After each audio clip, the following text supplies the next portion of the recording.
Good morning. I just want to just make a very short statement, then I'll open up for a couple of questions.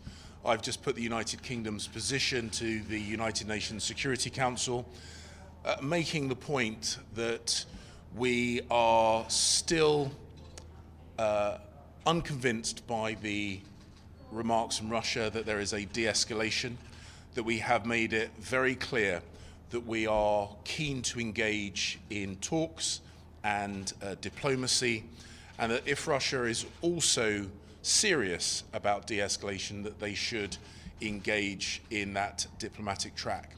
We made the point that we fully respect Ukraine's right to its sovereignty, to protect its borders, and that we stand shoulder to shoulder with the Ukrainian people in that desire, and that if Russia were to pursue an aggressive path, that would inevitably come at a terrible human cost, but on top of that, it would also bring about an economic response in the form of coordinated sanctions, both from the UK and indeed more widely.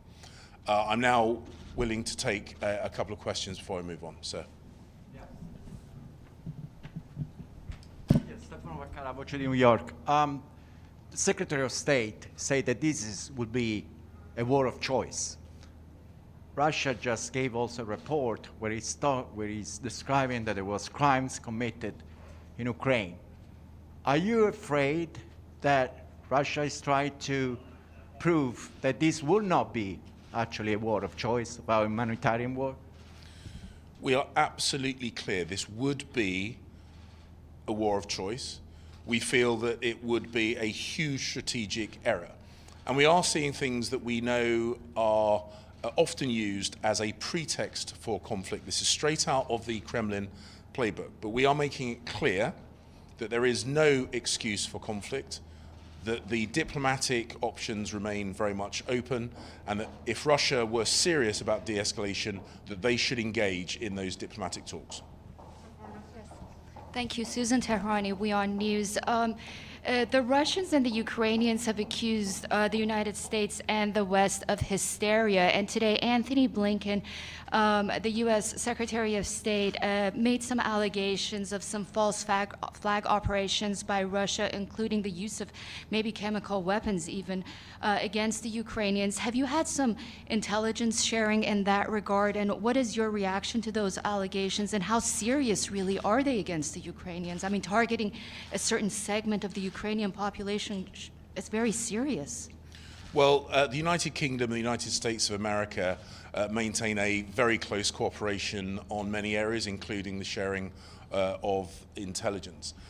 The point that the UK has made, and I think this has been echoed by the Secretary of State of the United States of America, is there is no credible justification for this unprecedented level of military build-up to the north, to the east, and to the south of Ukraine.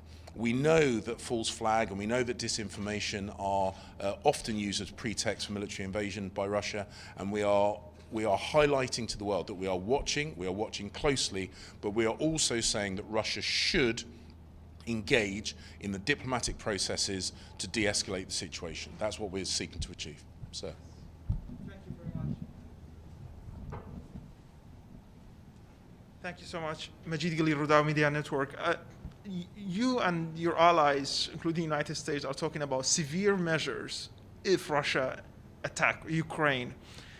Beyond sanctions and redeployment of NATO forces, is there any other measures in the discussion you're considering in terms of more pressure on Russia with the US and other members of NATO?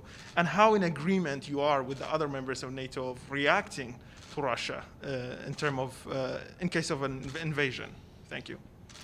Well, the United Kingdom and a number of our friends, both in Europe and in North America, speak regularly about what coordinated action might take place. We want to make it very clear. The Ukrainians have made it clear that they will defend themselves, as they absolutely have the right to do so.